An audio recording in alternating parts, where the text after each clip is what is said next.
The Senate will come to order. Will the clerk please call the roll? Bridges.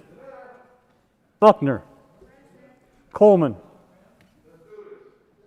Cook. Coram. Danielson. Excused. Donovan. Oh, skip that. Fenberg. Fields.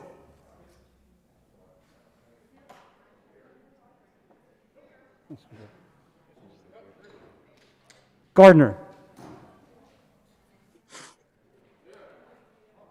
Janal. Gonzalez. Hanson. Heisey. Here. Holbert. Hawkins Lewis. Kirkmeyer. Colker. Lee. Liston. Here. Lundeen. Moreno. Patterson. Here. Priola. Rankin. Excused. Rodriguez. Scott. Here. Simpson. Present. Smallwood. Sonnenberg. Story. Here. Winter.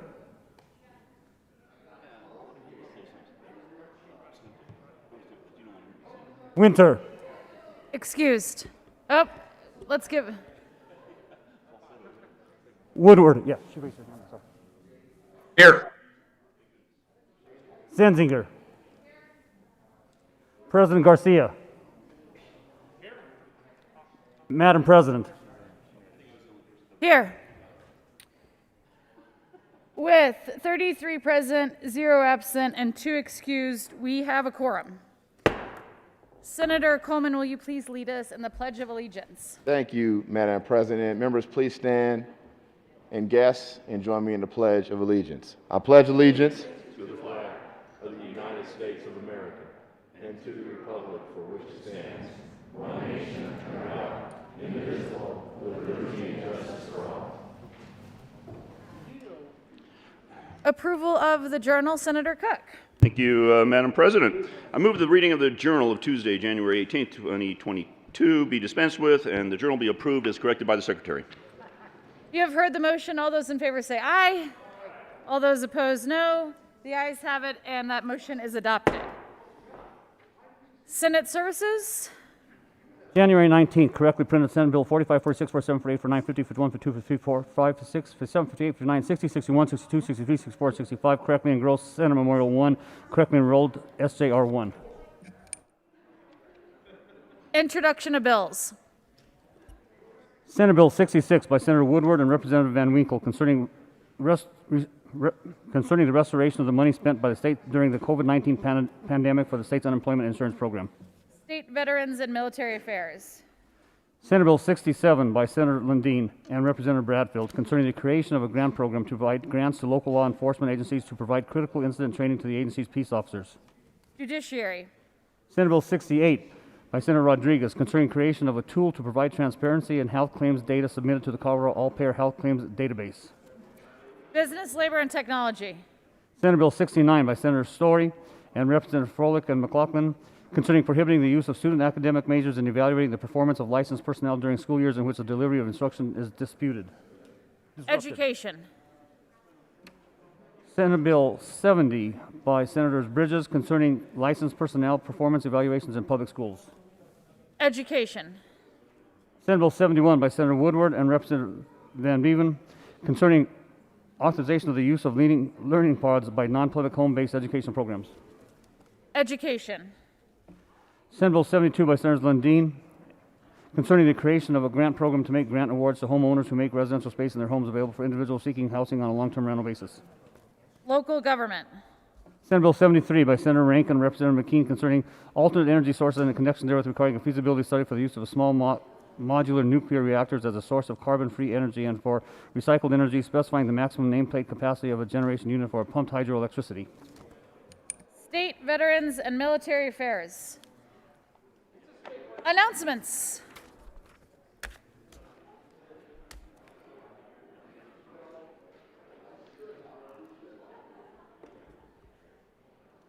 Senator Sonnenberg, announcements, or perhaps a moment of personal privilege. Oh, Senator Janal to begin. Thank you, Madam President. Thank you.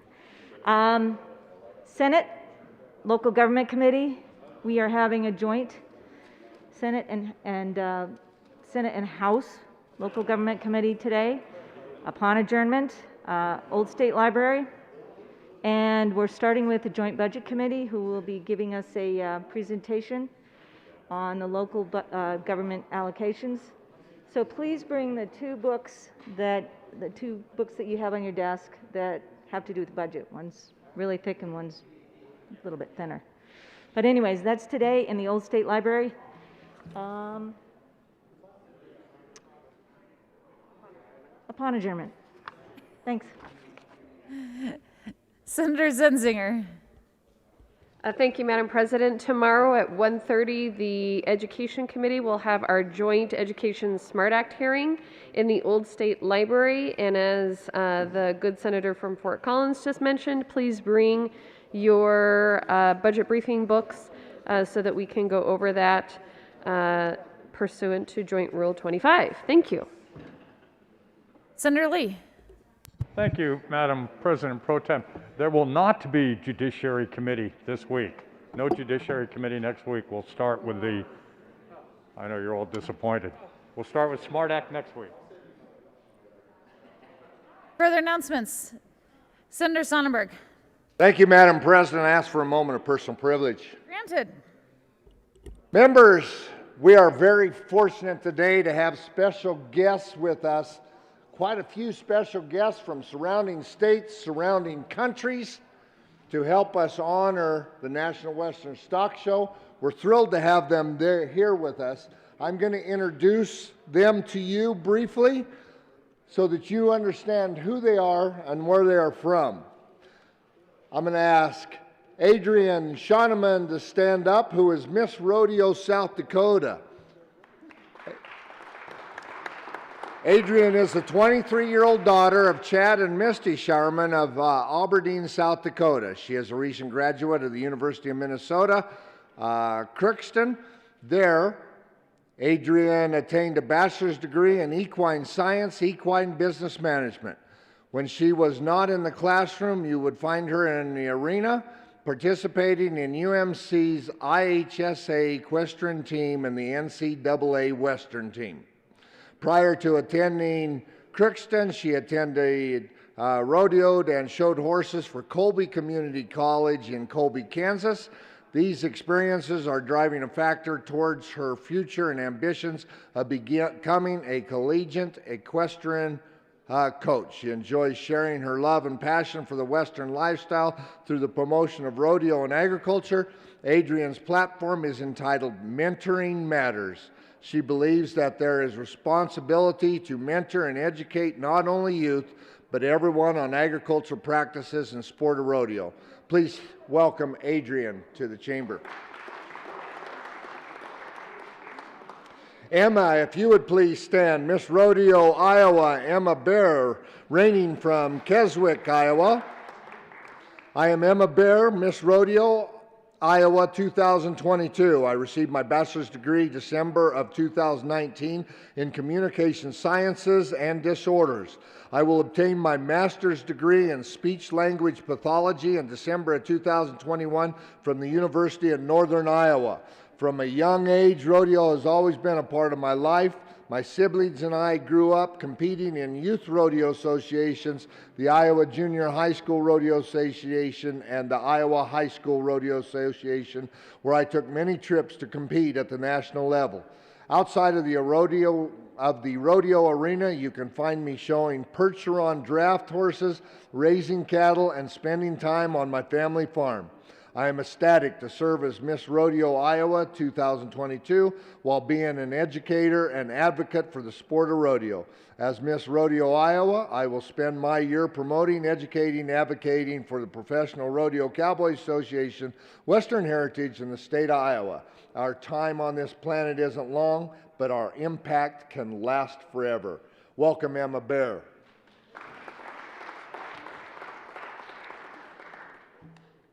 Taylor, if you'll please stand up. Miss Rodeo Idaho. From the Gem State, Taylor Grace Hymas is 21-year-old from Liberty, Idaho. She attends Boise State University with a major in communications with hopes of becoming a speech pathologist. She is extremely grateful to be your 2022 Miss Rodeo Idaho. Help me welcome Taylor Grace Hymas to the chamber. And our neighbor to the north, Miss Rodeo Wyoming. Sierra, please stand. Where the three rivers converge, 21-year-old Sierra Butler is from Star Valley, Wyoming, with an agriculture background. Sierra embodies the Western way of life, attending, doggone it, I should have asked you about that, Ameritech, that looks like College of Healthcare. Sierra hopes to earn her Bachelor's of Science and gain her certificate as a life flight nurse. Help me welcome Sarah Butler to the chamber. Brady from Utah. Brady Jill Jones. Miss Rodeo Utah hails from Hannaford, Utah. She has a bachelor's degree in broadcast journalism and political science. She's worked as a reporter nationwide for the Cowboy Channel and RFD TV. For those of us in agriculture, we know those stations well. Please help me welcome Brady Jill Jones to the Senate chamber. Bailey, our neighbor to the northeast, is Miss Rodeo, Nebraska. Bailey Lear is a fourth-generation farmer rancher. She attends Chadron State College and is studying agriculture business. She hopes to become a livestock buyer. She invites everyone to attend the National Western Stock Show and Rodeo. Please help welcome Bailey Lear to the Senate chamber. Jessica, Miss Rodeo, Wisconsin, Jessica Moore. Jessica comes from a small hobby farm in Wisconsin and is going to graduate in May with a business administration and management degree. She grew up riding through 4-H and participating in events. She is now excited to represent the great state the great sport of rodeo through 2022 with lots of traveling as Miss Rodeo Wisconsin. Help me welcome Jessica Moore to the chamber.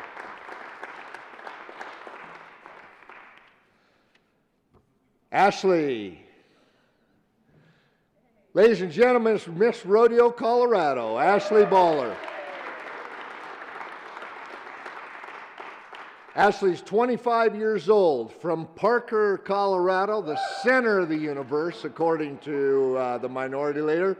She graduated from Colorado State University in 2018 with a Bachelor of Science in Equine Science, minors in Business and Spanish. Worked in the international department of the world's largest equine bred registry, the American Quarter Horse Association. They write small and they don't understand an old guy has trouble reading this. Now devoting my time to promoting and educating others about rodeo, agriculture, and Colorado Western traditions. Bilingual Spanish speaker aspires to mend the barrier and increase collaboration between English and Spanish speakers in the agriculture industry. She invites everyone to the Greeley Stampede, June 23rd through July 4th, and to the National Western Stock Show. Please welcome Miss Rodeo, Colorado, Ashley Baller.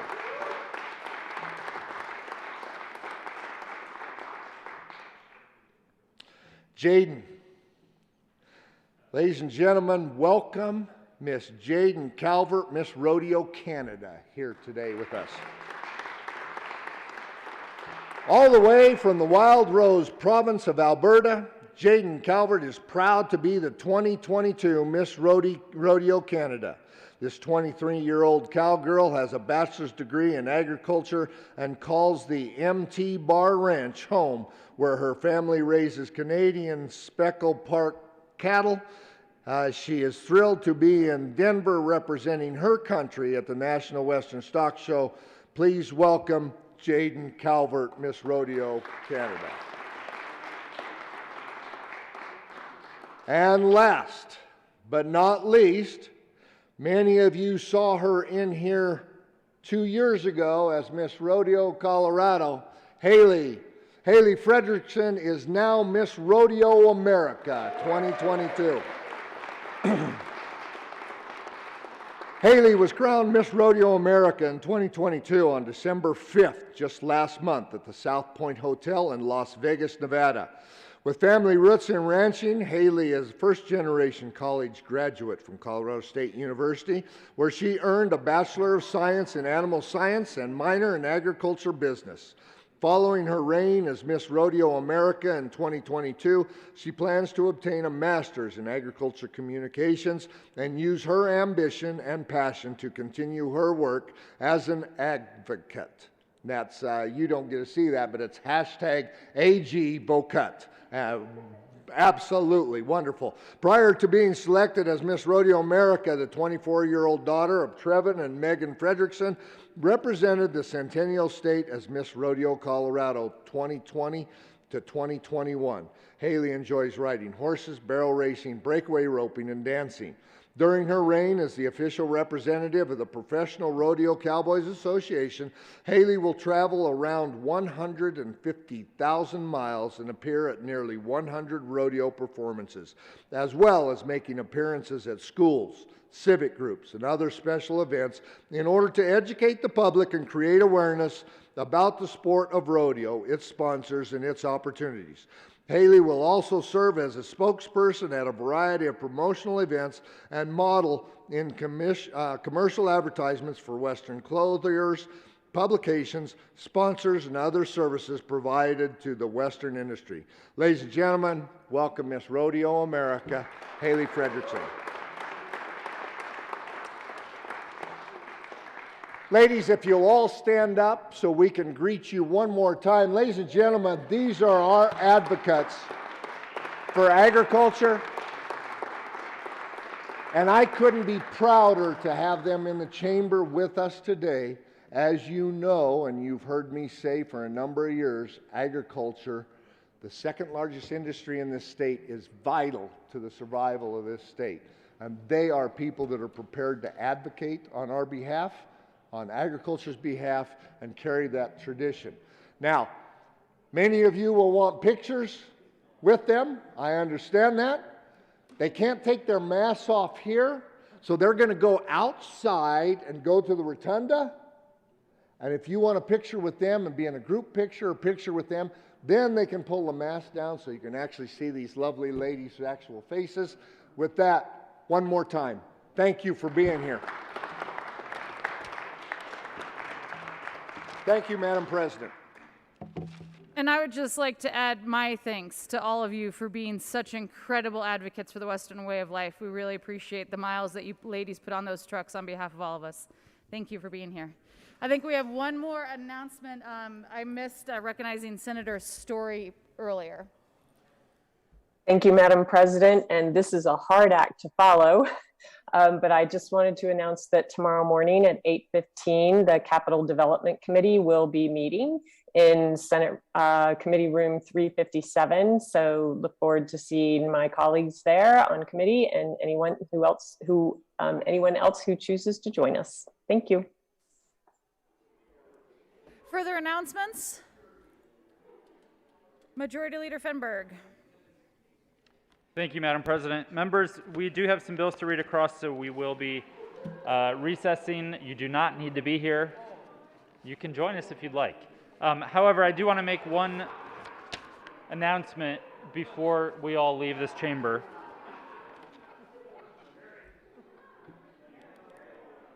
Senator Sonnenberg, we have one more announcement to get done.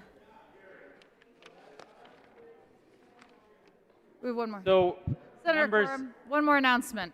I and want then to you make guys this can- announcement, and in all seriousness, please do pay attention to this because it is regarding COVID and making sure that all of us stay safe and healthy here.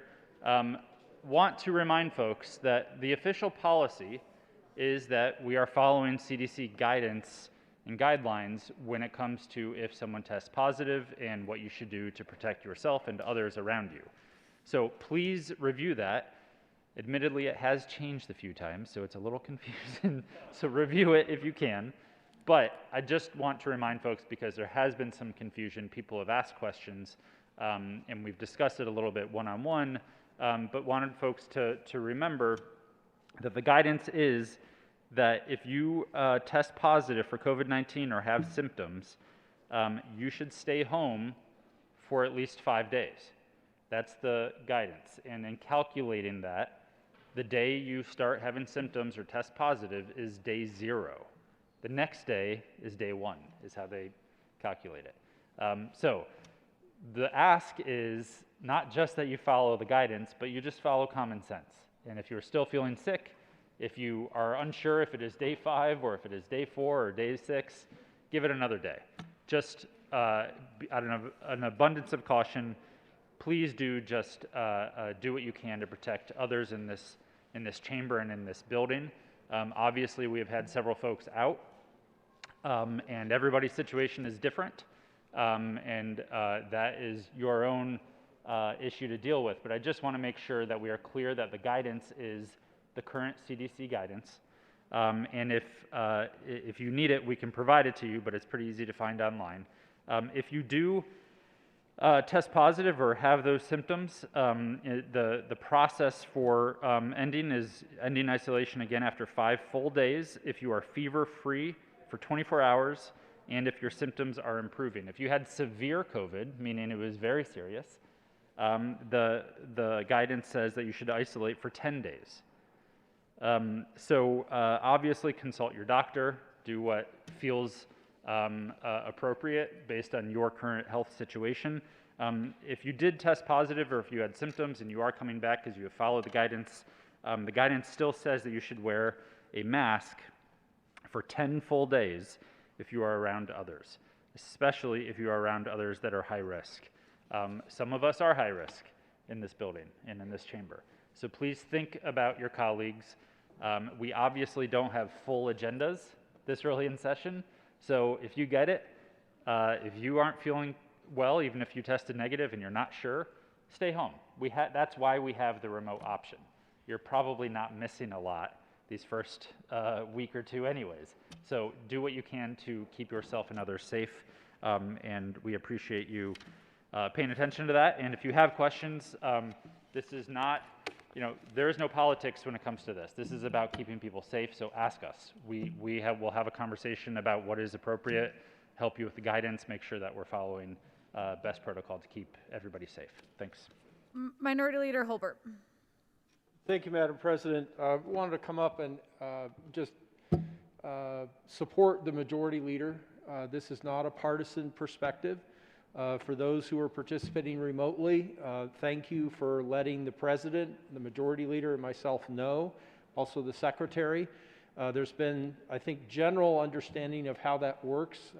You notify the Majority Leader and I, so my routine in an email or a text would be to say acknowledged.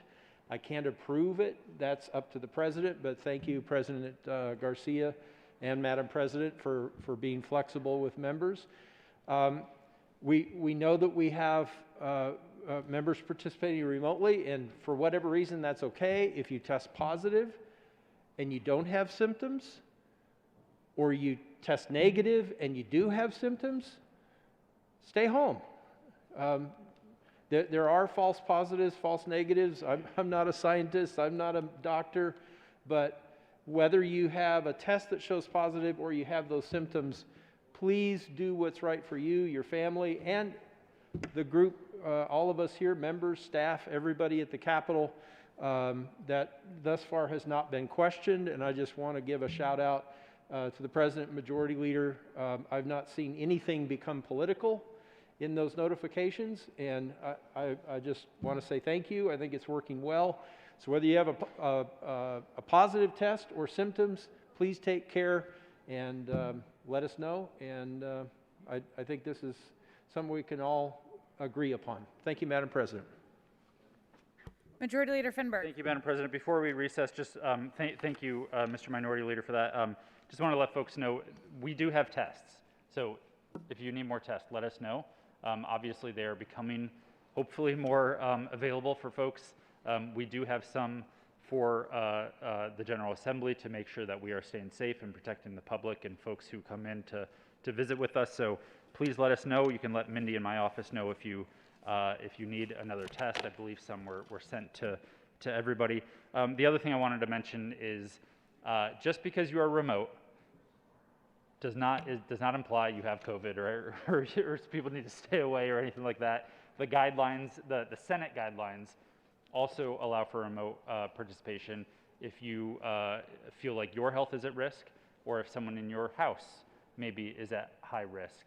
And so just wanted folks to know that is an option as well. We want everybody to do what they need to do to keep themselves and their family and those that are close with them safe. So using remote access is not only available for folks who have tested positive.